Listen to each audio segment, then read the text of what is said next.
This is our S1100 ICU ventilator, and for this, we can first check the main components, including the main engine, the humidifier, air compressor, and the handler.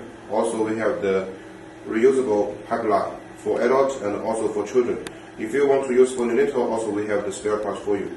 And then we have the bracing back. And now let's turn on the machine, and you can check the details. First, we take on the power on the back side of the machine. And you will see the machine first get into the self-testing to protect the machine and also prevent the damage to the patient.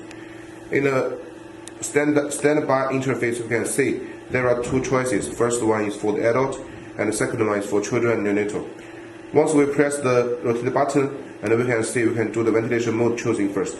It including the IPPV, PCV, AC, SMV, spontaneous CPAP, and PSV. So it means our machine has both the volume control and also the pressure control mode.